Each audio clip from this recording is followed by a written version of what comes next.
Ahí estamos. Hola, buenas tardes. Mi nombre es Gabriela Fernández, soy subdirectora de Cultura del municipio de Ensenada y estamos hoy muy bien acompañados por una talentosísima escritora, docente además, profesora de Lengua y Literatura del Astillero Río Santiago, y Nora Buich. Nora vive en Berisso, creo, en el Así Astillero es. Río Santiago, es profesora de Lengua y Literatura, y vamos a estar presentando hoy su libro desde la Dirección de Cultura de la Municipalidad de Ensenada, por intermedio de la Biblioteca Municipal.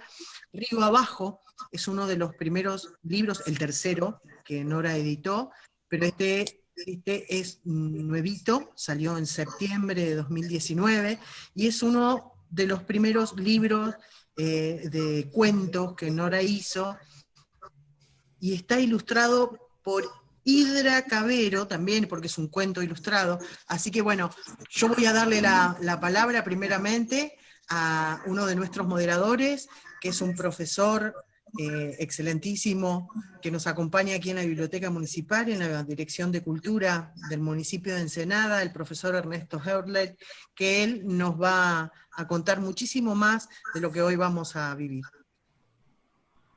Bueno, una de las primeras cosas que quiero decir que por estas cuestiones de la tecnología está faltando la otra pata de esta moderación, que es Rodolfo Ami, mi compañero en los talleres de literatura de Ensenada. Así que si se apiada de la tecnología de otros, lo vamos a tener. Si no, bueno, seguiremos adelante como podemos. Una de las primeras cosas que quiero decir es fundamentalmente que Río Abajo es un libro que nos gustó mucho, tanto a Rodolfo como a mí, y que por supuesto comentar algo que se disfrutó es muchísimo mejor. Voy a empezar leyendo una cuestión, unas cosas que es lo que, una síntesis biográfica que escribió Nora para que la gente que no la conoce, que sepa de quién estamos hablando. Es una pequeña síntesis. Nora nos cuenta que escribe desde muy chica y que recibió premios en concursos escolares, que nunca dejó de escribir y que admira a Cortázar, a García Márquez y a la nicaragüense Gioconda Belli. Nos cuenta que militó en política desde la década del 80 en el movimiento socialista, estudió letras, pero abandonó la carrera al nacer su hijo, que siguió escribiendo solo para ella, que es docente en la escuela que funciona dentro del Astillero Río Santiago, y que después de un caso de abuso forma parte de la Comisión de Mujeres Autoconvocadas del Astillero y que es columnista de La Izquierda Diario.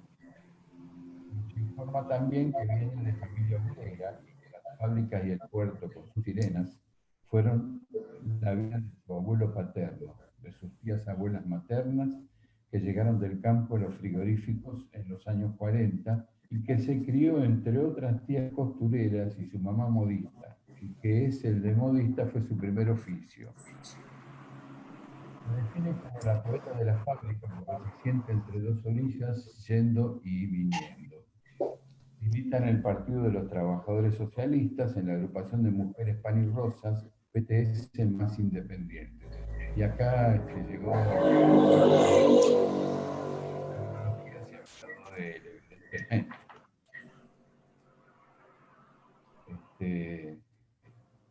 No lo escuchamos bien. Fíjate, Rolo, si podés arreglar el tema del sonido. ¿Escuchan ahora? Ahora sí, ahora te escuchamos. Bueno, como habíamos quedado leyendo un poco un avío de Nora.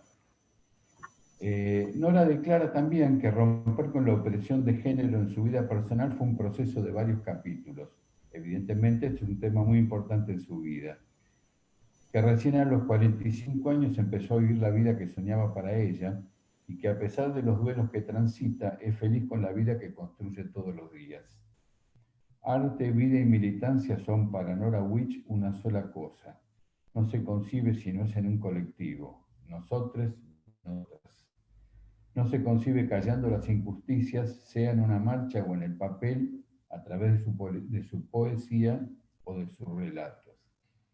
Yo tuve oportunidad de leer algunos de sus poemas, que son de otro libro, ¿no? El que hoy presentamos, por supuesto, y me llamaron la atención uno que ella titula Curriculum Vitae, que viene bien para esta presentación, donde afirma rotundamente: no me arrepiento de nada. El libro se titula Afirmación de sí. Las dos cosas para mí son toda una declaración, la verdad. Nos dice también que ama la etimología porque cada palabra es un árbol al que se puede entrar para ver su recorrido hasta la semilla. Y como los pueblos han construido el lenguaje, que es también la forma de ver, pensar y sentir el mundo, por eso le resulta fascinante, dice. Entonces, bueno, yo quiero preguntarle a Nora, concluida esta cuestión informativa, me gustaría preguntarle cómo funciona esto de la etimología en su obra, por qué justamente se prendió de esto o le gusta esto, y cualquier otra cosa que quiera redondear o aclarar sobre lo que acabo yo de leer, por supuesto, ¿no? Nora. Bueno, primero saludar, agradecerle a Gabriela, a Agustina también, bueno, a la gente de Frenesí, porque después me voy a olvidar de agradecer toda la gente que hizo la cadena para que yo esté acá. Bueno, y a ustedes, por supuesto, que me dijeron tantas cosas lindas de lo que escribo. A ver, yendo a tu pregunta, ¿por qué me gusta la etimología? La verdad es que la descubrí de una manera más llana y más sencilla con Yvonne Bordelois. Yvonne Bordelois tiene un libro sobre etimología que no es precisamente académico, si bien tiene muchísima investigación, y me pareció una interpretación maravillosa de lo que es la palabra, ¿no? Porque siempre parece que la etimología es una cosa muy de gente que sabe, ¿no? De la gente de allá arriba, y en realidad lo que tiene la etimología es ese camino para atrás, para ver qué era esa palabra. Y lo más interesante en realidad con la etimología, donde me terminé de enganchar, fue porque un día busqué la palabra huelga. Quería saber de dónde venía, y la palabra huelga viene de folgar y de folgare, y resulta que tiene que ver con el descanso que hace alguien que sube una colina. No quiero hacerlo muy largo, pero dije, ¿qué tiene que ver esto con la huelga de los trabajadores, ¿no? Con la lucha? Y entonces, vivir holgadamente es el que no necesita por ahí trabajar. Y sin embargo, el que necesita trabajar y no le pagan hace huelga. Bueno, ese cruce de sentidos con una misma raíz me hizo pensar que había muchas más cajas, ¿no? De Pandora en las palabras, y fue por eso que me interesó empezar a buscarlas y me sorprendí muchísimo de muchas palabras. Así fue, y me sigue interesando. Eso es No te escucho.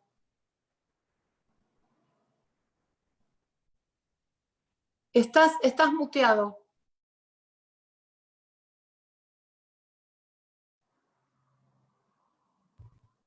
Ahora, no, ahí. Ahora sí. Bueno, digo, yo te hice esta primera pregunta pensando, leyendo tu libro, digamos, pensé en la lengua como la potencia política de la palabra, política entendido en el sistema abarcador de política, ¿no?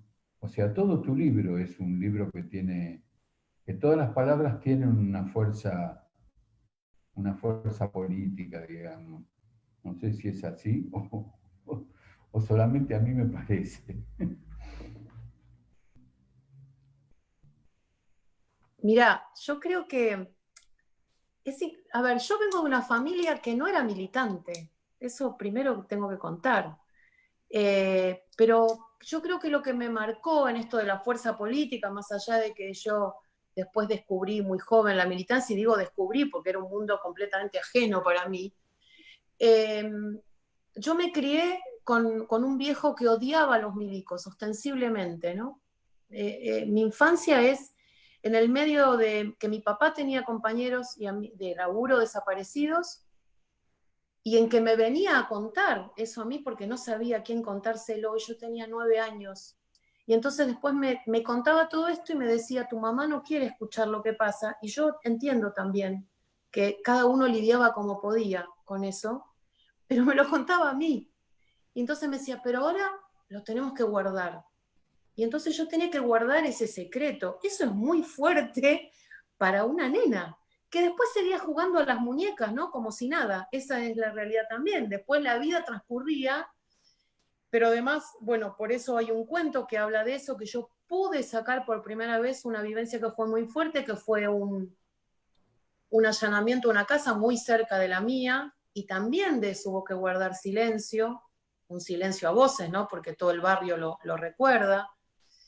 Y yo creo que además era siempre de defender de las injusticias a todo el mundo, pero era muy chiquita, y yo iba y le decía, hoy tal persona, tal compañerito hizo tal cosa con tal compañerita. Y mi papá decía, con educación andá, y siempre me acuerdo esto, no le grites, pero decirle que estaba mal. Y alguna vez alguna maestra que fue autoritaria, mi papá me decía, bueno, mañana anda y planteale que te parece que estuvo mal. Una cosa increíble que me dijera eso, digo, en plena dictadura, y yo lo hacía. Yo decía, mire, señorita, a mí me parece que eso estuvo mal, cuando veía que había actos discriminatorios, ¿no?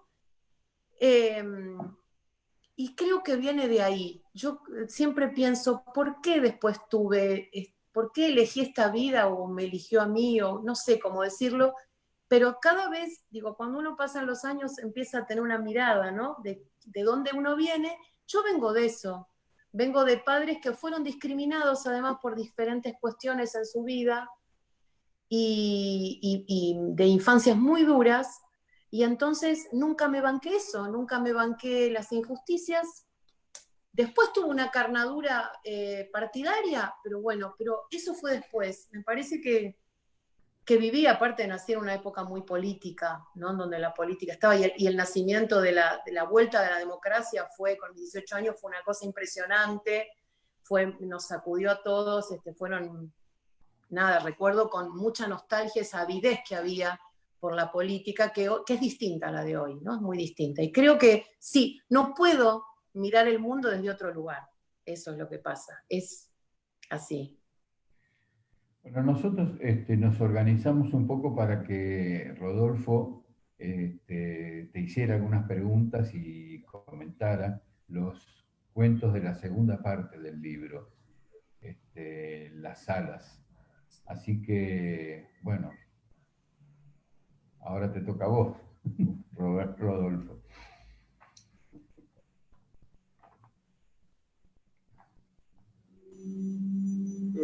Bueno, antes que nada quiero saludar a Gaby y estar contento de verla después de tanto tiempo. Agradecerle que nos haya dado esta oportunidad de trabajar con esto que es muy interesante. Este libro de Nora, que muy acertadamente está trabajado en dos partes, una primera parte y una segunda parte. La segunda parte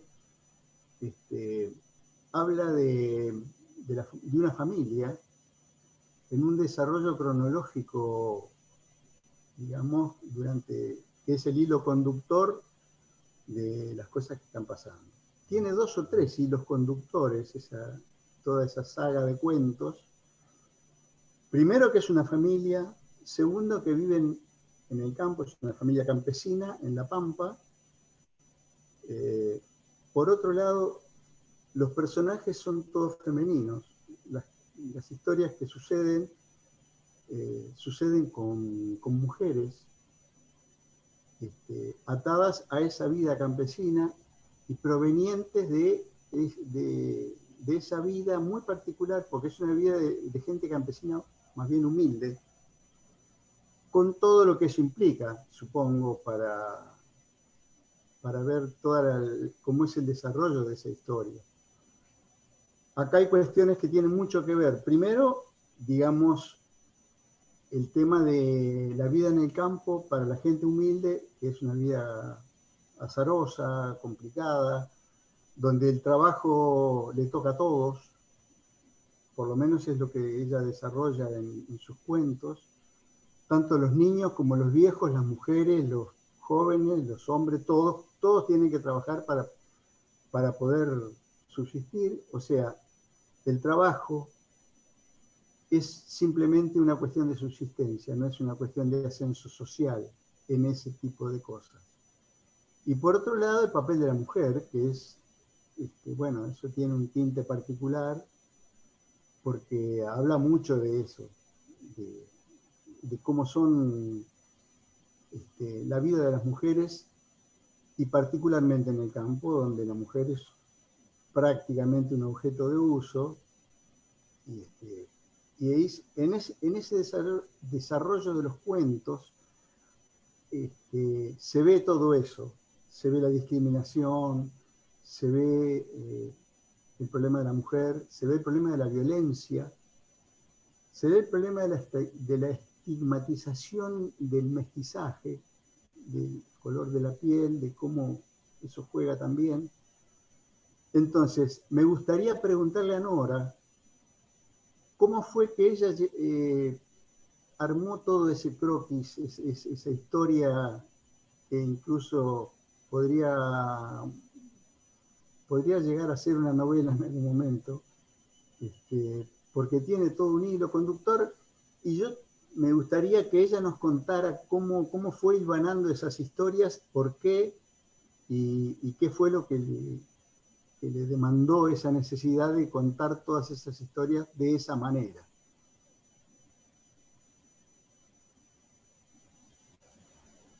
Nora.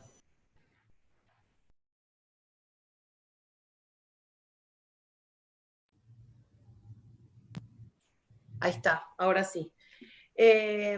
Esas historias están conmigo desde chiquita. Esas historias las contaba mi bisabuela.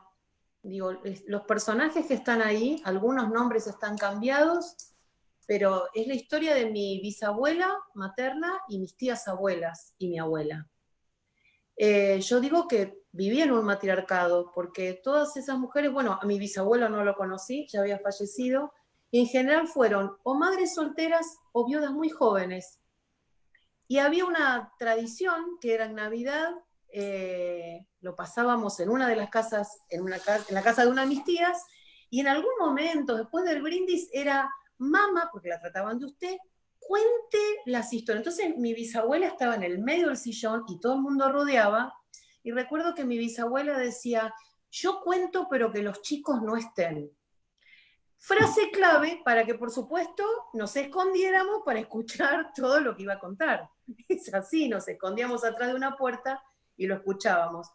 Algunas primas y primos se iban a jugar, yo no, yo me quedaba hasta el final escuchando atrás de la puerta, pero muy, muy grande pude resignificar y entender por qué, cuál era esa historia tan dura que mi bisabuela contaba al principio, que es la historia que tiene que ver con las Indias y la conquista del desierto, ¿no?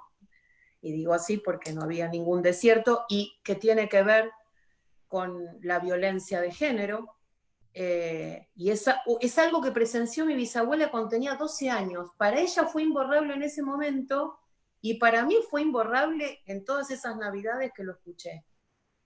Y eso vivió en mí mucho tiempo, pero creo que a veces, y retomo lo que decía Ernesto, de lo que el tránsito que yo viví, decir a los 45, pude decir, bueno, acá, aunque siempre uno está en un mundo machista y patriarcal, siempre nos estamos batallando a nosotras mismas también, y construyendo y reconstruyendo. Creo que ahí también hice el clic de cómo mirar esas historias del campo.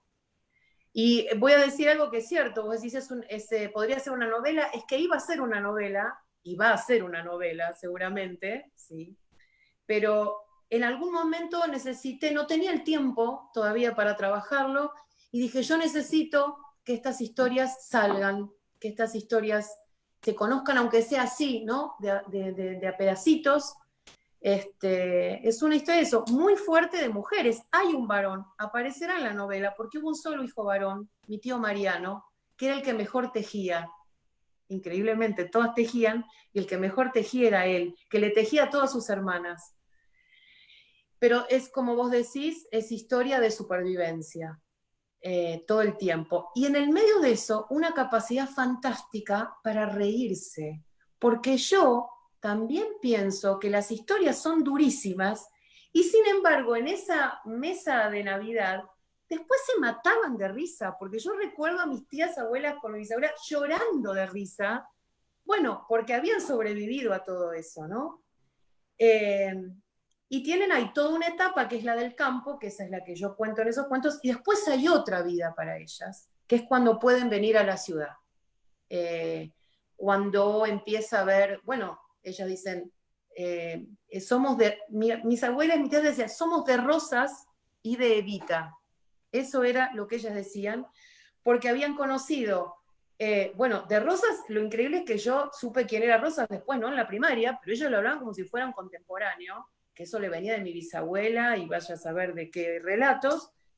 Y después ellas contaban esa vida muy difícil del campo y el paso a la ciudad que tuvo que ver, y el derecho al voto, yo aprendí estas cosas de muy chica también, ¿no? Y yo decía, ¿cómo que antes no votaban? Y esto de ir a la fábrica y tener las 8 horas, la jornada de 8 horas, las vacaciones, cosas que cuando estaba en el campo no existía, era trabajar de sol a sol, era te pago lo que quiero, y era muchas veces el maltrato, ¿no? Desde un montón de lugares, no solo en la cuestión del salario, sino en otras también mucho más fuertes, digamos, que eso sobre todo para las mujeres.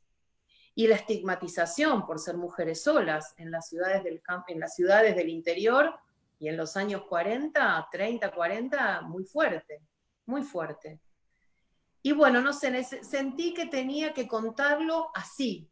Ya será novela, sí. Pero bueno, no es que, no tuve que inventar mucho, estaban en mí esas historias porque las tengo de toda la vida. Y además quería que no se perdieran. Eso fue eso también, dejar algo para que no se pierda. Bueno, no sé si me quedó algo, porque por ahí...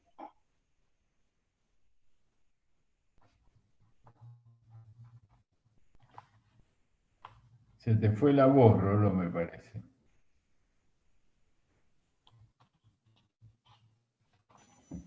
Ahí Mirá, está. el asunto es, a mí hay una cosa que me parece fundamental, que es, digamos, cuando uno empieza a escribir y empieza a querer contar, por supuesto, salvo que uno haga cosas de ciencia ficción o cosas por el estilo, cosas muy fantásticas, digamos, todo lo que uno cuenta o todo lo que uno impone en sus relatos tiene que ver con el desarrollo de su vida, con sus recuerdos, con sus amistades, con sus amores, sus desengaños, todas esas cosas que pasan a lo largo de toda la vida. Pero a mí me parece muy interesante que vos hayas arrancado justamente el primer cuento de esa saga de las alas, arranca casi a principios del siglo XX o fines del siglo XIX, no sé, por ahí, donde ya marca una cuestión que tiene que ver con los soldados en una pulpería jugando y unas indias atadas al costado de ellos, ya, digamos, el tema del sometimiento de los aborígenes muy marcado, y eso es una cosa que, digamos, que nosotros todavía en la actualidad no hemos podido del todo incorporar como cosa natural, ¿no? O sea, el asunto de que acá se maltrató a todos los aborígenes, se les sacaron las tierras, se los trató con violencia, se los comerció como objetos, se los vendía en la plaza pública. Bueno, todo eso es una cosa que de alguna manera fue, digamos, marcando la historia nuestra. Y me interesa que vos hayas arrancado con eso, en esos cuentos, porque es poner de manifiesto una cosa muy importante. digamos. Esa es otra de las cuestiones de la violencia que se ha ejercido sobre los más humildes, ¿no? Ujú. A vos, no sé si lo ves así de esa manera, pero me parece que es así. Sí, yo empecé a tomar cuenta para mí misma, digamos, tiene que ver con la identidad, ¿no? ¿De dónde venimos? Hay esa frase inventada que dice que los argentinos bajamos de los barcos, y yo sé que es muy, a veces lo hablo con mis alumnos, ¿no? Es muy contradictorio porque me ven y tengo una pinta de gringa bárbara, y es cierto porque por el lado de mis abuelos, de mi familia paterna, soy descendiente de croatas, de yugoslavos. Y esa es una parte, pero en realidad yo empecé a tomar nota, digo, hace unos años que empezamos a hablar de esto que se escondía, que no venimos de los barcos, que en realidad además, ya digo, porque fue muy interesante en los últimos años, los censos que se hicieron apuntaron también a cuáles eran las raíces, porque eso es lo que reveló, y ya no queda duda de que como mínimo tenemos un 30% de sangre indígena, aborigen, tengamos el color que tengamos, digamos, ¿no? Después los genes pueden más o pueden menos, pero nuestra historia es de sangre negra e india. ¿Y cómo se nos inventó esto de que teníamos mirar Europa, Francia? Bueno, además, increíblemente, yo siempre digo, no sé qué pretendió Sarmiento, ¿no? Porque obviamente, ¿quién vino a Europa? Y vinieron los campesinos. Como siempre, la inmigración es de toda la gente que necesita venir porque la pasa muy mal y busca un futuro. No sé, cuando Sarmiento tenía ese modelo de europeo, pensó que todos los profesores de la Sorbona iban a venir a sembrar en el campo. Yo siempre pienso que es una mirada increíble, con todas las contradicciones que tiene la generación del 80, porque a Sarmiento le debemos la escuela pública, ¿no? Es contradictorio, pero digo, yo me empecé a hacer cargo de esa parte, porque a mí había mucha presencia, porque tiene que ver con mirarse al espejo. Yo me miraba y soy una gringa, ¿no? Y toda la historia de cómo vino mi abuelo, un campesino a los 17 años, sin nada, sin saber a dónde llegaba, también es una historia muy fuerte. Pero tenía esa otra historia, mis abuelas, y que si bien tenía una mezcla de algunas mucho más blancas, con ojos más claros, después tenía algunas tías que eran bien indias, ¿no? Había toda una mezcla ahí, y eso es parte de mi historia. Entonces empecé a mirar esa parte, no tanto la paterna, que era muy fuerte, por ahí porque mi viejo es el que me dio el arte, la literatura, pero también pensando que las mujeres tenemos una historia que nunca es contada. Parece, no digo en los grandes libros, ¿no? En los libros donde están las patriotas. Hay una historia de todos los días que tejen las mujeres, que tejieron mis tías abuelas, que fueron las primeras obreras que vinieron del campo a los frigoríficos, por ejemplo, o a las textiles, como Alpargatas. Tenía una tía que estaba muy orgullosa de ser una obrera de Alpargatas, de la fábrica Alpargatas, quiero decir, ¿no? Además de que las usaría. Pero digo, ese orgullo que ellas tenían, yo también quería tenerlo. Y siempre pienso, o vine descubriendo con el tiempo, que parece que la historia de las mujeres es una historia que se susurra, no que se cuenta. Los abusos inclusive, los abusos, las violaciones, son cosas vergonzantes que no se cuentan. Entonces, creo que a medida que primero escribí los cuentos, a veces uno no se piensa mucho cuando se escribe, uno necesitamos vomitarlo, ¿no? Sacarlo, está en nosotros, y lo sacamos. Y a veces los vuelvo a leer o los vuelvo a repensar y digo, evidentemente yo necesitaba decir todas estas cosas que no se dicen en un momento en que las mujeres nos visibilizamos un montón, ¿no? Es eso. Y pensar cuál es, sobre todo, cuál es nuestra identidad. Bucear en la identidad. Y es tal cual, Nora, porque a mí me llama la atención que muchísimos libros que uno lee dicen, las mujeres antes no trabajaban.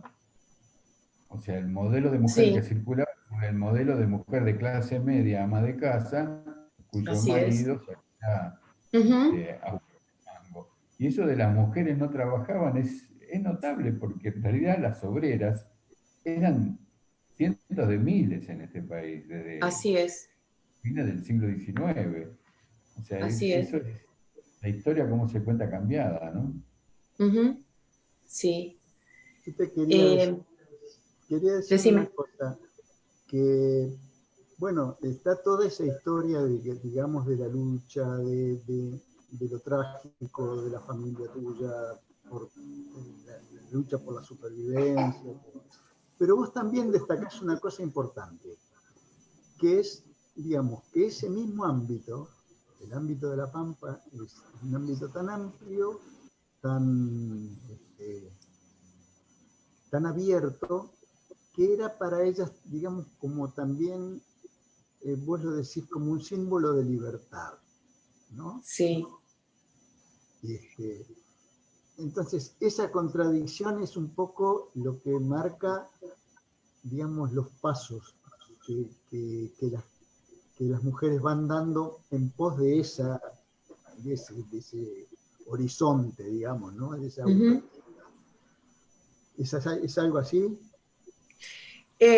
Mira, en cuanto dijiste esto, tuve exactamente la imagen de mi abuela que montaba, le decían la machona a mi abuela, de todas, parece, qué terrible esto, ¿no? Digo, las miradas, bueno, pero entre las hermanas decían, ella era la machona, ¿por qué? Porque montaba en pelo, decía, como ninguna, y le encantaba correr en el caballo a campo traviesa, ¿no? Es una cosa que yo tengo esa imagen, bueno, que de eso hay una anécdota que está en uno de los cuentos, porque perdió a Terrible. la hermana, la puso en una alforja y la revolvió y la perdió. Bueno, es una cosa terrible, ¿no? Porque podrían no haberla encontrado nunca a mi tía. Sin embargo, por supuesto, por suerte la encontraron entre los pastizales y se mataban de risa, ¿no? Esto de hay un recuerdo de mucha, sí, de pobreza, pero nunca de amargura. Es o en algún momento, pero después no. Yo tengo esa idea porque es lo que me transmitieron, que era todo muy duro, que la jornada no tenía horario, y sin embargo en el medio de eso había una libertad y un tiempo para hacer travesuras. Este, sí, eran bastante salvajes, debo decir, ¿no? Eran un poco, bueno, así se criaban y así había que sobrevivir, como lo de, a veces pasaban hambre, y entonces para que mi abuelo era carbonero, mi bisabuelo, perdón, y entonces para sobrevivir y que mi bisabuela vaya si trabajaba, llegó a tener 17 hijos, digo, hubo 17 partos, no todos sobrevivieron, menos en esa época, ¿no? Sobrevivieron 11 hermanos, o hermanas, digamos, 10 hermanas y un hermano. Pero mis tías se iban a una quinta a robar fruta y le traían, y por supuesto mi bisabuela se enojaba, pero a la vez sabía que esa era la única forma, había días que era la única forma de comer. Nada, sí, rapiña de nenas de 8 o 10 años que hacían eso. Era parte de la supervivencia, pero sí, nunca lo vivieron, o al menos nunca me transmitieron eso como una parte negra de sus vidas. Nunca fue así, era parte o al menos supieron rescatar las cosas que las unían y que las hacían felices, en el medio de eso. Y, había una cosa como de adueñarse de ese mundo, me parece, para ella, ¿no? Era su tierra, andar a caballo, el escaparse, el robarle el carro a mi abuelo, que era carbonero, y rajar con el carro por el campo. Eran bastante indómitas, ahora que lo pienso, muy fuertes de carácter. No tenían otra, ¿no? Creo que no había otra manera de sobrevivir que no fuera así. Y bueno, todo eso me lo habrán transmitido de alguna manera, no solo en los relatos, sino en mi forma de ser, supongo.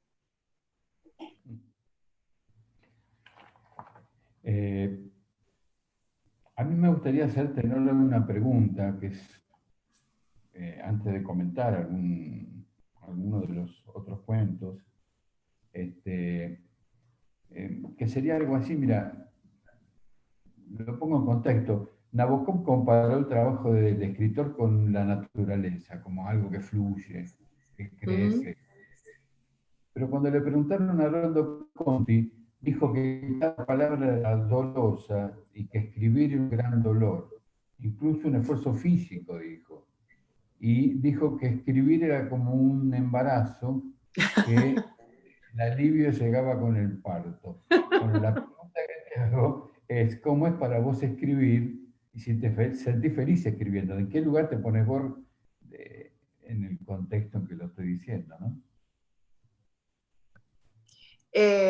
Yo me siento feliz cuando escribo, pero también hay momentos cuando el cuento o el poema no sale y es un sufrimiento, sí, creo que paso por todos esos estados.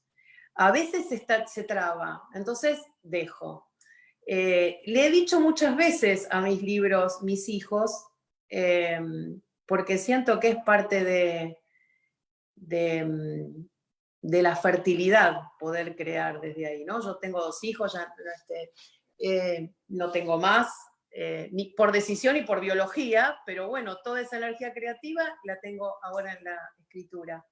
Pero a la vez me siento, hay veces que fluye y soy absolutamente feliz. Una vez me preguntaron qué sentía, que es algo que yo nunca no me había puesto a pensar, qué sentía cuando en el acto de estar escribiendo.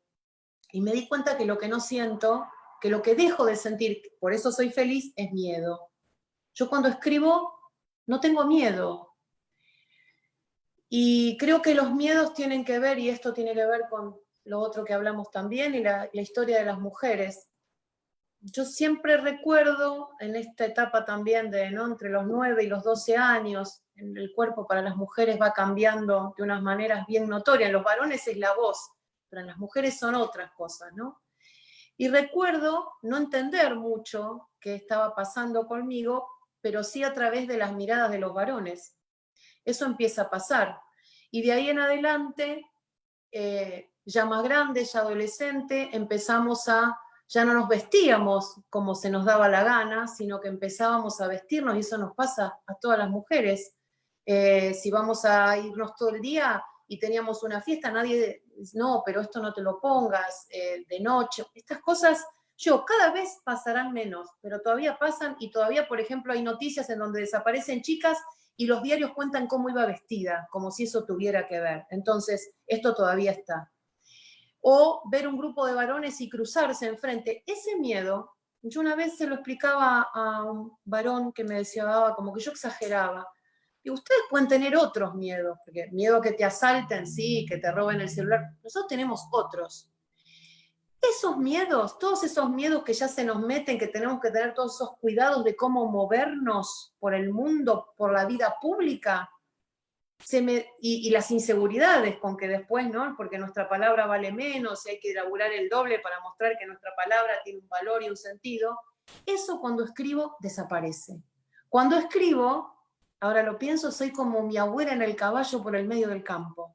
No hay miedo, no hay límite, no hay nada. Soy yo y el viento creativo, digamos. Y supongo que por eso... ¿Cómo? Una linda imagen, digo. Sí, supongo que por eso, inclusive en esta situación tan difícil que estamos atravesando, ¿no? De confinamiento, que por supuesto el confinamiento no es igual para todos y para todas, porque depende de los recursos con los que vivimos, es distinto, aunque todos tengamos mucha angustia, pero muchas veces a mí el escribir me ayuda, digamos. Me ayuda siempre y me ayuda más ahora en la situación en la que estamos. Bien.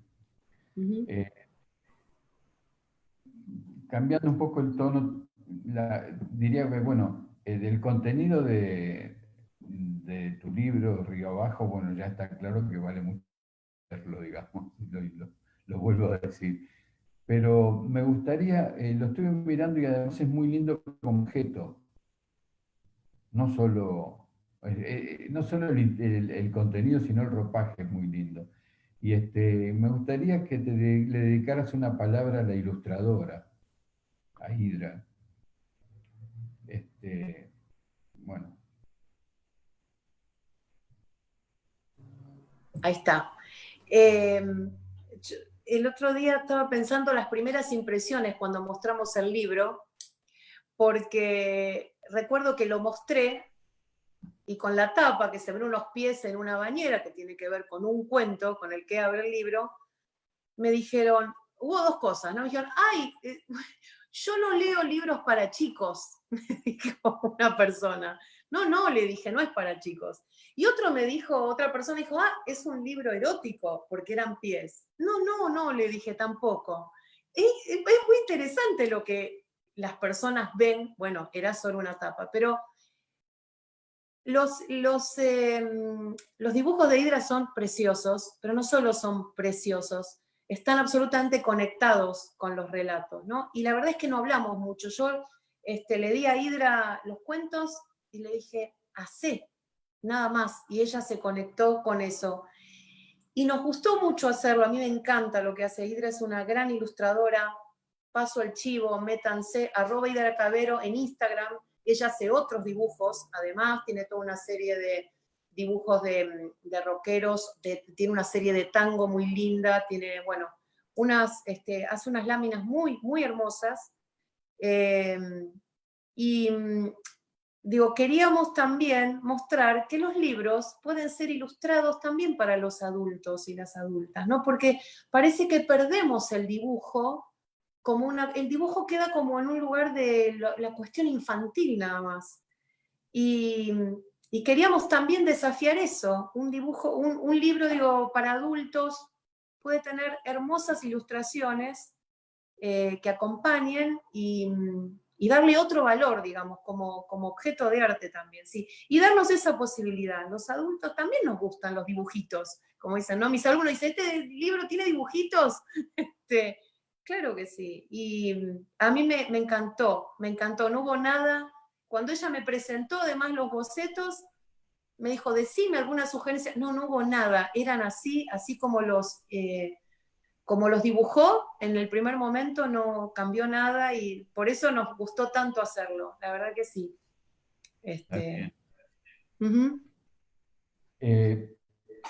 Voy a tratar y después volver a Rolo, digamos, de comentar un poco los primeros libros del cuento, del libro, los primeros cuentos del libro, quiero decir, estoy al revés.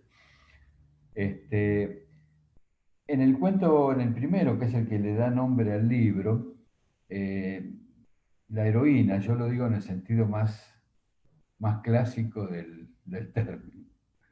La heroína es una mujer que consigue desprenderse de la opresión y lo hace a través de encontrarse consigo misma, volverse etérea, despojarse del cuerpo, de todo, y diluirse en el agua, en este caso funcionando como un colectivo, ¿no?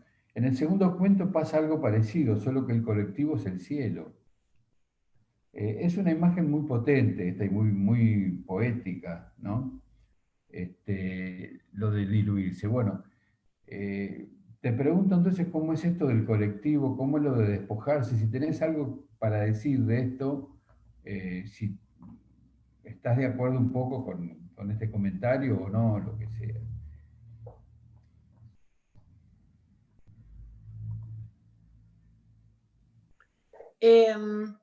A mí me resulta, voy a decir, muy interesante, me resultó muy interesante lo que tanto vos como Rodolfo me devolvieron de mi libro, ¿no? Porque el otro día escuchaba a Dolina, porque un oyente le decía que los críticos, ¿para qué estaban? Y Alejandro Dolina decía, bueno, más allá de que hay críticos y críticos, y yo sé que ustedes me han hecho esta devolución, y lo aclararon, no desde el crítico, ¿no? Desde el lugar ese que uno a veces tiene del crítico, pero lo que decía interesante Dolina es, a veces los que comentan el arte dan una mirada que el propio autor o autora no se ha dado cuenta, ¿no? Pero que estaba, ¿no? Como algo inmanente. Y es muy interesante, yo me quedé con eso porque a partir de lo que me dicen en general lectores y la devolución que ustedes me hicieron en cuanto conocieron mi libro, me hizo pensar cosas que seguramente estaban en mi inconsciente cuando las escribí. Lo que pasa es que a veces, supongo que les pasa, uno queda pegado mucho al momento de la creación del relato. En el primer cuento, en Río Abajo, yo estoy muy pegada a ese momento en que lo escribí, que estaba muy hastiada, muy angustiada, estaba viviendo una situación personal muy difícil, Y el irme en el agua era una liberación. Pero es cierto que esa liberación es no una, aunque parezca ser en soledad, es estar en comunicación con todo lo que habita, porque eso es lo que le pasa a la protagonista y es lo que yo quería mostrar o tener esa sensación. Un río colectivo. Si yo no me puedo imaginar en soledad, digamos.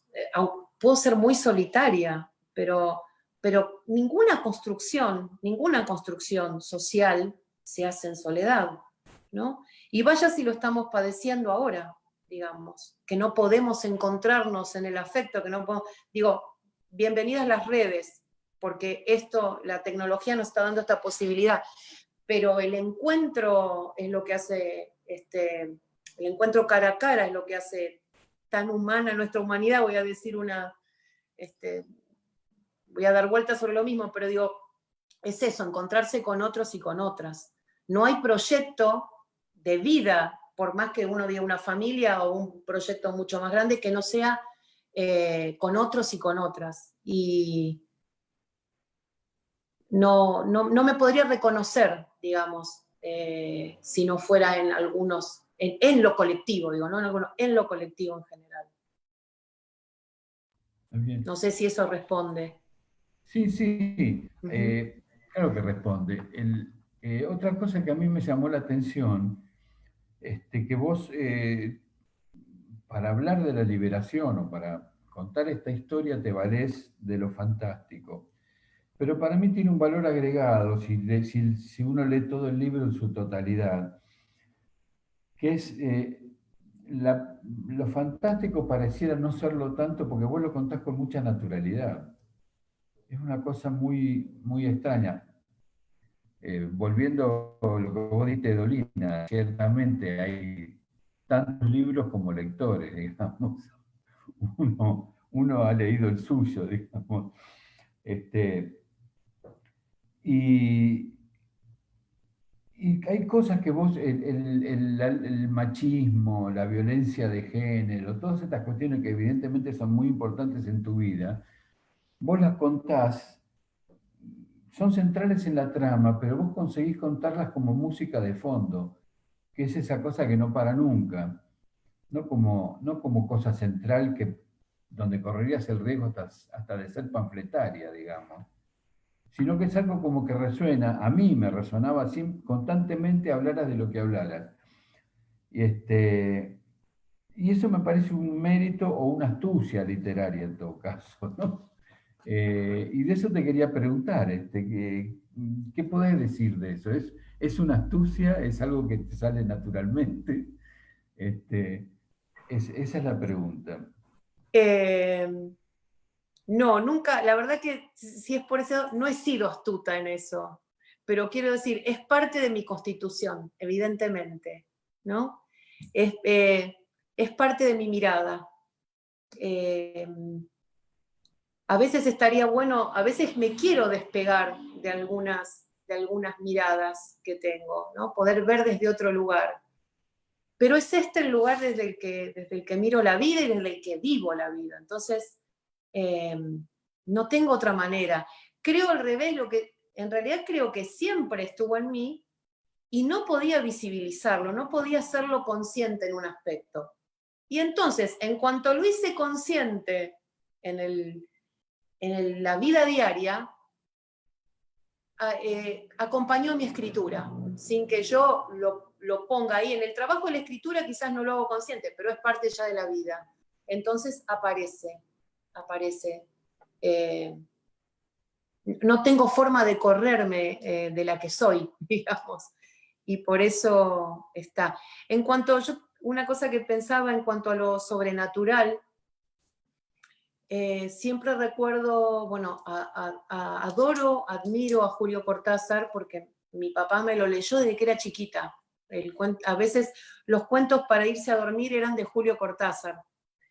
Eso no sé si fue bueno o malo, ¿no? Tan chiquita me metió con ese mundo de Cortázar, pero él lo dijo, ¿no? En una entrevista, o en varias, más de una, que para él lo sobrenatural era completamente común, ¿no? Y por eso en sus cuentos estaba, y yo no he querido copiarlo, pero es cierto que cuando uno se apega y ama mucho a ciertos escritores y escritoras, algo de eso se le queda, ¿no? Más allá de que uno después tiene su propio estilo, algo se queda. Pero también en el mundo de mi infancia había muchas cosas tomadas con naturalidad, que sobre todo mi papá por ejemplo, me hizo amar desde chiquita todo lo que tenía que ver con el universo. Eso no está en sí mismo en los cuentos, o con la naturaleza. Mi papá era un gran observador de la naturaleza y me lo mostraba, ¿no? Estas cosas que pasan desapercibidas en general, mi viejo les ponía el ojo ese, mirá esto, mirá aquello, y a mí me parece que la vida es muy misteriosa igual, ¿no? Cada vez me parece eso, cada vez es más una incógnita la vida. Mientras más vivo, más increíble me parece. Y no es que no me asombre, pero sí, cosas que antes dábamos como extrañas, hoy no me lo parecen tanto, o cada vez me lo parecen menos. Está bien. No, yo estoy pensando, cuando te decía esto, que tu denuncia, entre comillas, es muy potente, pese a que todo suena como música de fondo, como escenografía de lo que vos estás contando. Me acordaba de una poesía que creo que es de 1923 de Alfonsina Storni, donde ella dice: Señor, que el hijo mío no nazca mujer. Lo tiene que escribir así, o sea que evidentemente se ha recorrido muchísimo camino en ese sentido, o algo de camino, eh, o algo de camino. Había una vieja discusión en la década del 70 sobre si había que hacer una literatura de denuncia o no, o para qué sirve escribir, o que escribir tenía que servir para algo. Y la pregunta sería, ¿eso es válido en este siglo? O sea, una ficción tiene que acercarse a la denuncia, o podemos pensar en una literatura casi, digamos, que no tenga que ver con el mundo real, digamos.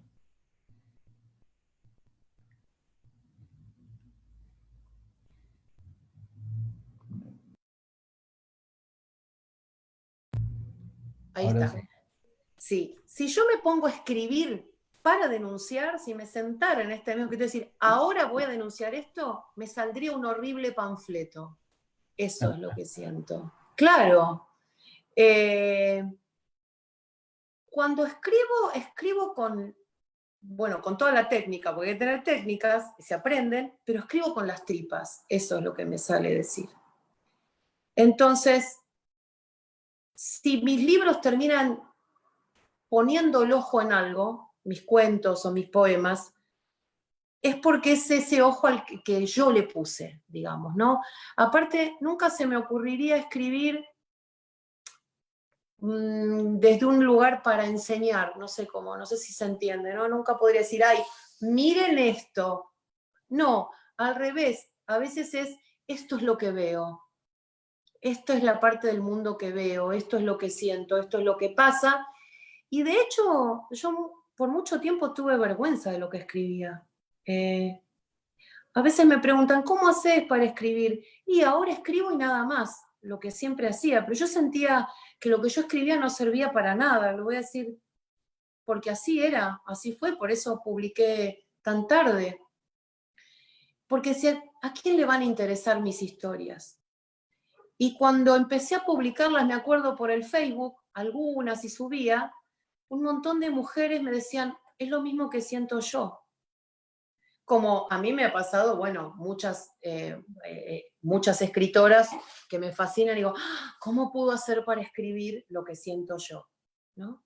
Pero a mí mis historias me parecían pequeñitas, chiquititas, insignificantes.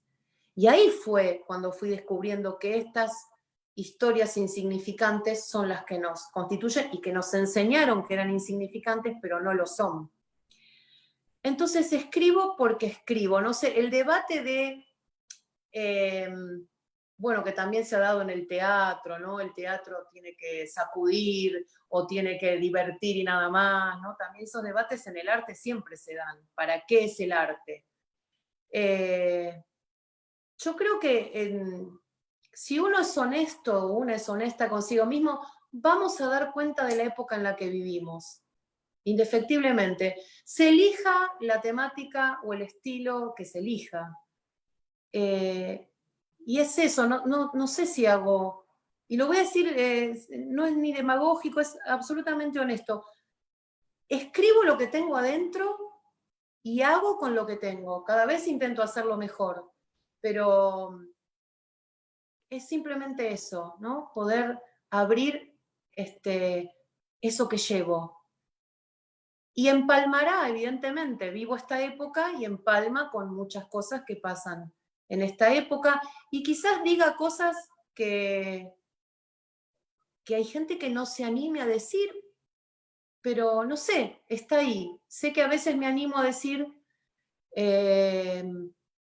cosas que resuenan, pero tampoco soy la única. Hay muchas grandes escritoras que me precedieron y contemporáneas, y escritoras muy jóvenes. Estoy viendo ahora poetas muy jóvenes chicas que están escribiendo cosas increíbles, ¿no? Entonces, yo estoy en el medio de todo ese río en el que un montón de artistas estamos creando como podemos, ¿no? Con lo que tenemos. Quisiera hacerte una pregunta. Sí. ¿Puede ser? Recién hablabas con Ernesto del tema de la importancia de la naturaleza. Bueno, de hecho, abrís tu libro con una cita de Juan L. Ortiz.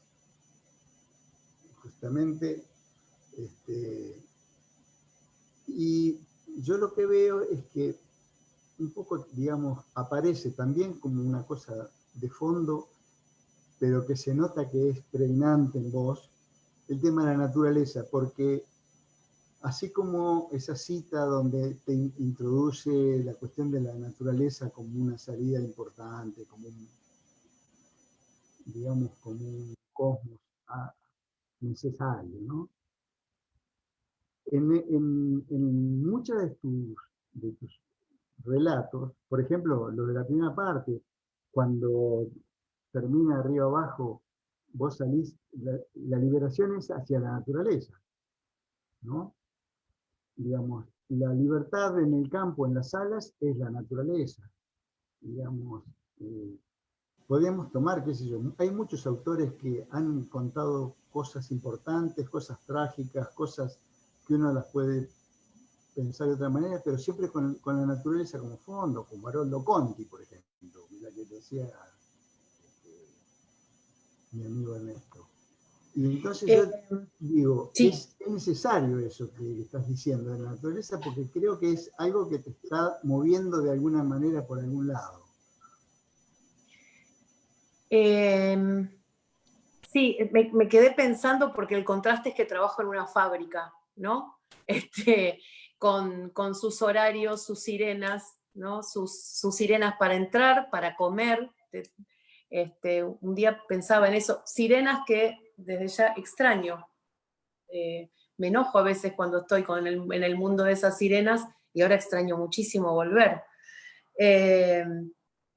Pero a la vez, en ese contraste, la naturaleza, bueno, por empezar vuelvo, en mi infancia había mucho potrero. Donde yo vivía no había muchas casas, había mucha zanja, mucha infancia, mucha naturaleza, mucha mariposa, grillo, barro, treparse a los árboles, era parte de la vida que yo tenía. Me viene también por el lado de mis abuelas, esto de hablarme del campo y de que esté muy presente, y mi viejo también, ¿no? Haciendo la observación del pequeño mundo que nos rodeaba, que era muy importante, ¿no? Bueno, el naturalismo como corriente, ¿no? En la literatura tenía esta idea de que el paisaje era el que, digamos, moldeaba a la gente. Yo claramente ahora vivo en Berisso, viví en Ensenada muchos años, vivo en Berisso entre dos arroyos y soy feliz de vivir en este paisaje. Es la realidad que muchas veces escuchar tantos pájaros es una cosa preciosa. Amo las ciudades, amo las grandes ciudades, pero para ir de visita y volver. A mí, por ejemplo, la ciudad de Buenos Aires me encanta para ir, pero no puedo pasar más de un día ahí, porque después necesito cielo, no puedo creer que la gente viva viendo un pedacito de cielo entre edificio y edificio. Bueno, y lo increíble es que yo soy de Morón, en realidad yo vivo hace más de 20 años que vivo acá, y yo no entendía cuando la gente decía, uy, miraba así, decía, está creciendo el río. Yo no entendía nada. Hasta que un día me encontré diciendo, está alto el río, ¿no? Mío digo, porque tengo el río allá, el arroyo. Y ahí dije, ya está, ya me hice, ya soy de acá. ya miro el viento, el río, y es parte de lo que somos, y es parte de percibir al mundo. Bueno, hoy hay toda una discusión, ¿no? A raíz de esta pandemia, de qué hemos hecho con el planeta. Mucha gente que vive en la ciudad de Buenos Aires que está pensando en que se quiere ir a la naturaleza. A mí me parece que hay que hacer otras cosas, ¿no? Además, hay que tratar de que las fábricas no contaminen. Evidentemente hay que reconvertir muchas cosas, pero hay una idea de que hay que volver a la naturaleza, a veces un poco idílica, porque son las fábricas las que sustentan la actividad humana también hoy. Pero es un refugio, sin duda la naturaleza es un refugio, sí, que absolutamente necesario. Sí. No sé, a veces, bueno, corríjanme si me voy de mambo, porque yo me voy por algún lado y después me dicen, no, vení para acá, te estábamos preguntando esto otro. Está bien. Leyendo el cuento A la espera de un suceso, vos recurrís al humor, ¿no? Y es notable que no es una espera que uno la lee como una espera de otro, sino parece como una espera metida en la vida cotidiana, o sea, no es esperando a Godot o Sama, digamos, sino que es una espera metida en la vida cotidiana. Y esto me llevó, cuando estaba leyendo esto, volví a empezar y volví a leer todos los cuentos, y me dio la sensación, me pareció una cosa que en todos los cuentos, hasta en los que son más dramáticos o más trágicos o más fantásticos, hay un hilo en común que en todo se adivina el humor, digamos, aunque estés contando una tragedia. Es raro porque no sos descendiente de italianos, o sea, estos que pueden contar en una historia, en la misma pantalla, un tipo pisado por un tanque y, qué sé yo, y un pibe robándose una fruta. Pero se adivina el humor, aunque vos no lo hagas explícito. Es como que me quedé pensando, como si me hubiera quedado pensando, esta mujer tiene sentido del humor, digamos, porque se adivinan todos los cuentos. Por ahí es una cosa mía, pero me acuerdo de alguien que, me parece que fue Henri Matisse, el pintor, que dijo que hablaba de la pintura de Braque y decía, camina sobre un filo donde de un lado está una gran obra y del otro lado está un afiche de cuarta, más o menos, eso es lo que dijo. Y me da la sensación que algo de eso hay también, en lo tuyo, se adivina mucho el humor, digamos. No sé si esto es así o no sé qué tenés para decir sobre esto, digamos. Voy a contar una anécdota que me dio la idea de cómo soy, porque uno es lo que uno cree que es y otra es lo que los demás nos hacen ver que somos. Hace un tiempo fui a la dermatóloga por un problema de piel y me dice, vos te reís mucho, ¿no? Que dije, ¿por qué? Porque tú tenés muchas arrugas acá, que es típico de reírse, de mucha actividad. Y me causó mucha gracia inclusive eso. Y le dije, bueno, qué buenas arrugas. Sí, me río mucho de cosas terribles. Mi papá cultivaba un humor negro, digamos. Otra de las lecturas de mi viejo a la noche era algunas definiciones del diccionario del diablo de Ambrose Bierce. Un señor muy ácido, Ambrose Bierce. Sí, 7, 8 años mi papá me leía alguna y yo decía, léeme más, léeme más. Bueno, Ambrose Bierce, que tuvo una vida absolutamente trágica, porque murieron su hijo y su mujer, y además, bueno, él después se va a la Revolución Española, ¿no? Y desaparece, pero el tipo tenía una visión de cosas muy trágicas y lo podía ver desde el humor también. Yo, eso me acompaña, veo a mis hijos son así, son de un humor a veces muy ácido, y creo que es, así como la naturaleza, es el único remedio que a veces conozco para sobrevivir a cosas muy difíciles. Sí, yo me río de todo. A veces, seguramente caigo en el ridículo, pero ya no me importa, porque cuando uno más joven le importa, ya a esta altura, a los 52, ya está, bueno, haré el ridículo. Prefiero quedar en el ridículo, pero que algunas cosas no me hieran, ¿no? Yo creo que la broma también es un escudo, es una defensa. Me acuerdo de haber pasado una desgracia, no de vida, pero una vez se me quemó una casa por completo. Yo perdí una casa completa y mi pareja en ese entonces me dijo, ya nos vamos a reír de todo esto. Y yo habíamos perdido todo lo que teníamos. Y es cierto, porque después recordábamos después anécdotas de cómo fue, y la solidaridad enorme, ¿no? Con la cual en ese momento yo vivía en Ensenada. Y bueno, y puedo recordar un montón de hechos de mi propia vida, porque una cosa es contar un cuento y otra cosa es cuando uno piensa en las historias personales, que son dolorosas, y cómo encontré la manera de reírme en situaciones terribles. A veces me pasa que hay gente que se siente mal con estas cosas. Bueno, eso es de cada uno, ¿no? Porque cada uno sabe con qué herramientas tiene para lidiar con la vida, al fin y al cabo. Yo a veces no puedo evitar, a veces cuando escribo saco cosas, porque digo, hago tantos chistes, hago tanta ironía, que me voy a distraer de lo que quiero contar. Sí. Pero es mi lógica de cómo pienso la vida todo el tiempo. No, Sí. está bien. Estaba pensando en un Cortázar, que es uno de los cuentos que a mí más me gustó. Y pensaba en el sentido en el que uno puede reducir una novela como Crimen y Castigo a la palabra la culpa. O sea, es un libro sobre la culpa, si lo tuviera que reducir a la mínima expresión.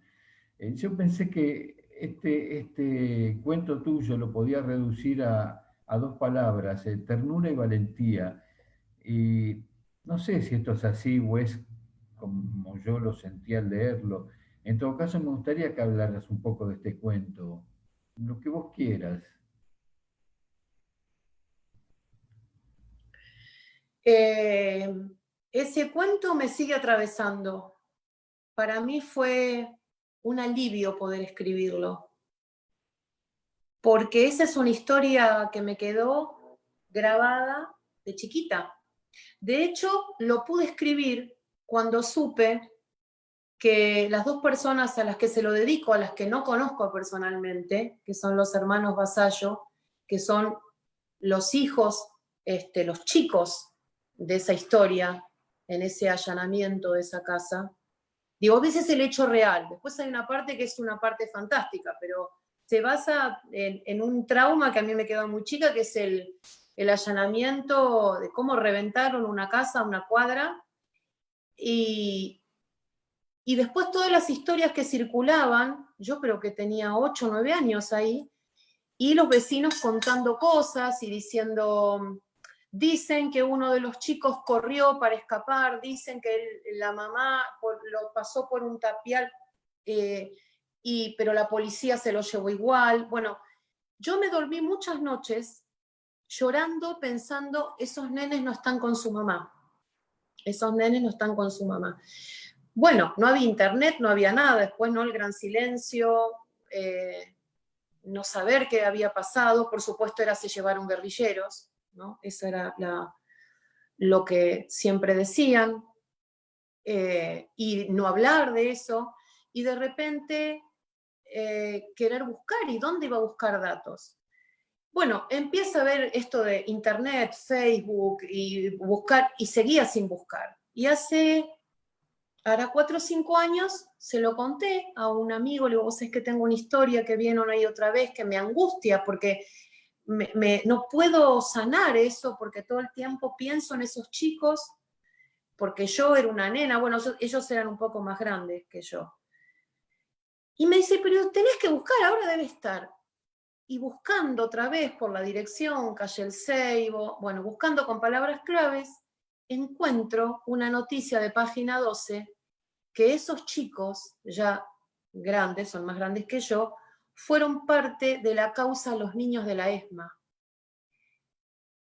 Voy a tratar de no quebrarme ahora, porque cuando yo leí esa noticia y supe que estaban vivos, para mí fue sanar esos vecinos a los que no conocí, porque hacía muy poco que habían llegado al barrio, estaban vivos. No solo eso, sino que ahí está cómo la dictadura armaba, ¿no? Armaba, y cómo los medios se hacían eco de los operativos y de cómo construyeron un enemigo, porque no tiene nada que ver lo que se contaba con el relato, con los hechos reales, por supuesto. No había ni 50 guerrilleros, como se llegó a decir, no había... Bueno, a tal punto montaron todo eso que en mi casa terminó habiendo al otro día, porque no estábamos tan lejos, pedacitos, nunca lo voy a olvidar, pedacitos de diccionarios en ruso, en alemán, en francés. Todo eso fue parte del montaje, tirar eso, hacer volar esas cosas que aparecieron en las casas, porque no había nada de eso en esa casa. Que a ese punto los milicos hacían lo que hacían, ¿no? Montar todo ese andamiaje de terror. Entonces, para mí fue muy importante contar ese hecho, pero le di esa vuelta, ¿no?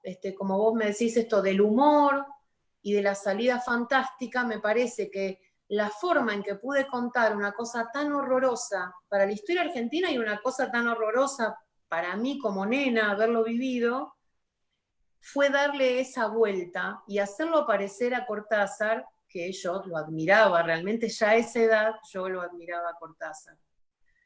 Eso no cuenta. ¿Cómo?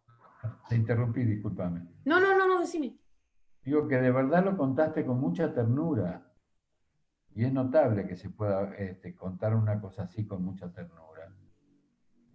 Por eso también hablo de valentía, ¿no? Creo que si no, no lo hubiera podido contar. Ese cuento lo trabajé en un taller y me acuerdo que me costaba mucho encontrar la voz para contarlo, y entonces lo más honesto y fue contarlo como la nena que era, me parece. Porque pasó esa cosa tan terrible que después además había que callar, una vez más había que hacer silencio, y al otro día me guardé eso y volví a jugar con las muñecas, porque así era la vida, ¿no? Entonces traté de pensarme como esa nena y traté de pensar lo que me hubiera encantado, que Cortázar apareciera en mi casa, ¿no? Y después lo dejé fluir, y entonces es interesante las miradas que hay, porque hay gente que me dice, qué bueno, apareció Cortázar. Bueno, yo le encuentro un sentido, ¿no? Pero queda medio camino. ¿Quién es ese señor? ¿Es alguien al quien están escondiendo? ¿Es alguien al que quieren proteger? Y a mí me gusta pensar eso. A mí me gusta pensar que mis viejos, si hubieran sido militantes, hubieran escondido un compañero. Porque, por ejemplo, mis viejos, yo tenía amigos gays, y en ese momento las racias eran, digo, un poco más tarde, ¿no? A los 14, 15, había unas racias terribles, y me acuerdo que yo les decía, pueden venir acá, porque si no, una pareja amiga que eran adolescentes, los rapaban, los cagaban a palos, perdón que lo diga con esta consonancia, pero así era, y él me decía que vengan, y mis viejos los protegían, ¿no? Entonces digo, si hubieran sido militantes seguramente hubieran protegido a su propio riesgo. Entonces también en el cuento me parece que yo me quiero imaginar eso.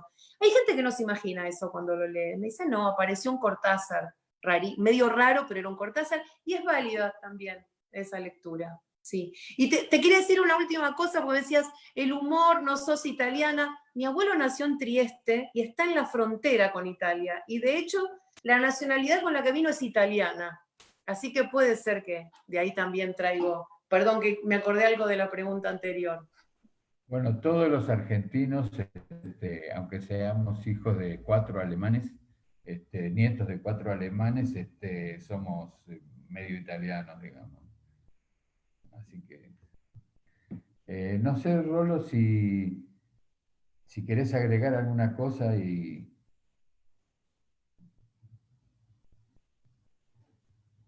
No se te escucha. Sí, yo diría que a mí me parece que en un trabajo como el que ha hecho ella, es un libro, no es tan extenso, es un libro que se puede leer rápidamente en el sentido del tiempo, pero me parece que hay metiste mucha cosa ahí adentro, muchas cosas importantes, y eso es difícil. Con el relato breve, hacer una reunión de cuentos que hablen de cosas importantes, que hablen de cosas trascendentes, que cuenten parte de nuestra historia, tanto de la gente del campo como la gente de la ciudad, del tema de la dictadura,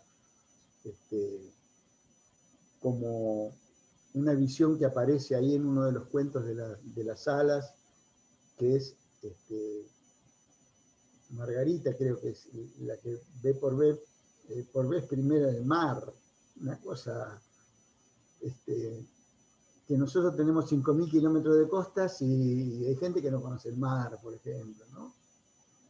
Pero todo eso aparece en ese compendio que hiciste, que es muy breve, pero que es muy suculento. Me parece que le has sacado mucha punta al lápiz, como para trascender con toda esa cantidad de información en relatos tan breves.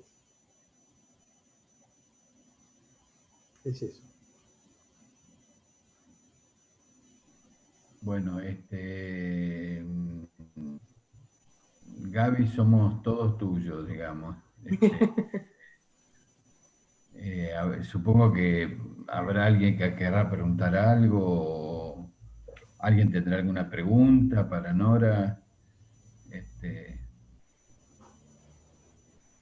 Yo quiero agregar algo muy chiquitito, puede ser, porque me parece que Una de las preguntas que tenemos todos, una persona, si me esperás, ahí te leo un mensaje que han enviado al Facebook de Cultura. María, la musa inspiradora, dice, qué lindo. ¿Dónde se consigue? Es lo que todos queremos saber ahora. ¿Dónde se consigue? Comentale después cuando se abre el espacio. Queremos saber, Nora, dónde podemos adquirir tu libro, no solo para tenerlos nosotros, sino para también incluirlo en nuestro fondo bibliográfico acá en la Biblioteca Municipal. Bueno, entonces ahí junto todo. Hay una tercera pata de este libro cuando lo hicimos, que es mi editor de ese libro, y yo tengo que hablar de él, Pablo Castro, o el Negro Castro, más conocido así, que en esto de, cuando Rolo decía todo lo que metiste en esos cuentos, él fue el primero en decirme, tenés que publicar. La selección la hice con él, porque había otros cuentos, y él me ayudó mucho a hacer la selección, mucho en el orden. Un libro no es solamente los cuentos dispersos que uno escribe, sino cuáles elige y cómo una historia también se cuenta por todos esos, cómo se unen esos cuentos. Y entonces yo le tengo que agradecer a él porque hizo un laburazo en eso, en darme esa mirada, y sobre todo en casi no meterse, porque hay editores que son muy metidos, no, él me dijo esto, salvo pequeñas cosas, él dejó que los cuentos fueran, ¿no? Y me marcó muchas cosas, pocas quiero decir, pero claves. Así que también fue muy bueno trabajarlo con él. ¿Dónde se consigue el libro? En este momento en Librería Frenesí, en Ensenada. Por eso agradecí al principio a las 3 personas maravillosas de esa librería, que son Javier, Silvina y Anita, que además debo decir que yo estuve a punto de no publicar, porque cuando estaba a punto de hacerlo fue que se fue el dólar a la miércoles y dijimos, no llegamos, y ahí fue que Pablo me dijo, este libro no puede no publicarse, hagamos preventa, y la gente de Frenesí bancó con un buen número de libros para poder juntar la plata, y fue maravilloso eso. Más allá de que yo además ya celebraba que Ensenada tuviera una librería cercana, digamos, y hermosa librería, y yo siempre digo, bueno, no sé si ahora pueden atender, pero si no, lo pueden hacer por el Instagram, son una vez, quiero leer tal cosa, y ellos se ponen a buscar ellas, a ver qué, bueno, ahí está el libro, están los otros 2 también, así que ahí se consiguen, y bueno, haré llegar a la biblioteca, agradecidísima además, un ejemplar para que esté ahí. Y la verdad es que queremos reimprimir, porque no quedaron tantos, no pensamos que en esta situación nos iba a ir tan bien, digamos, para lo que es una edición chica, ¿no? Como podemos hacer los escritores y las escritoras independientes.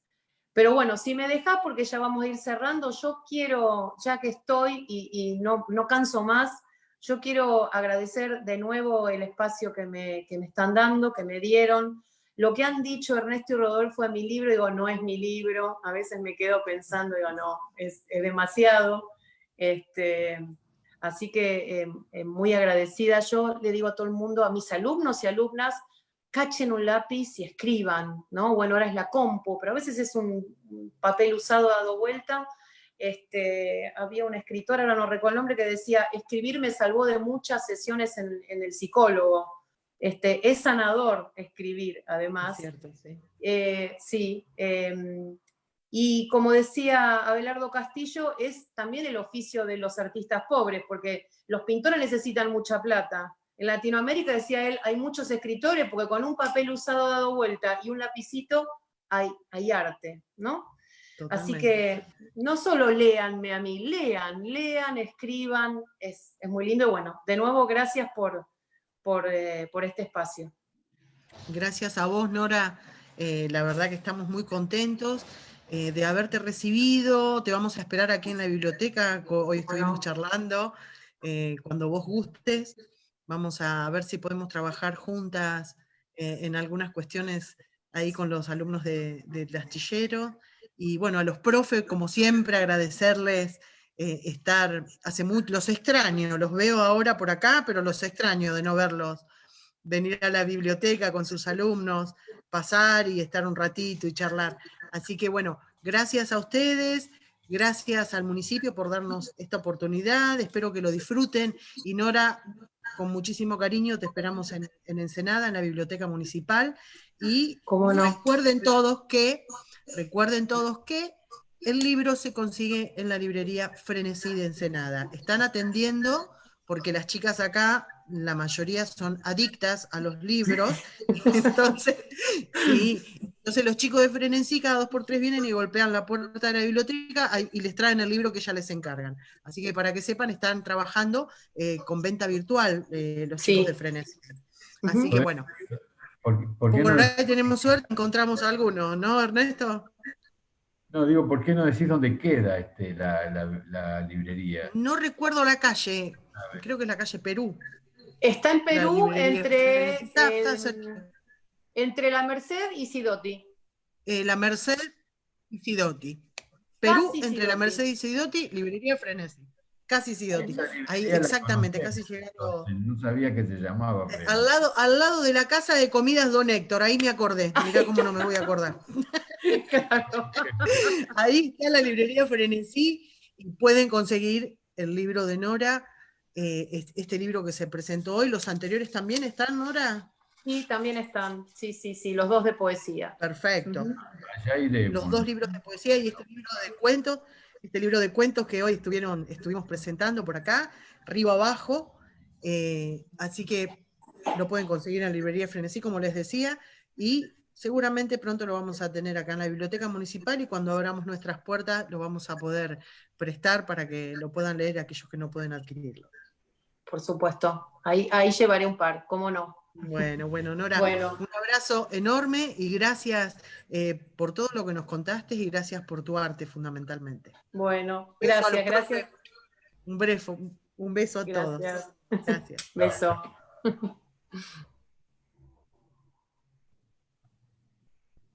¿Listo?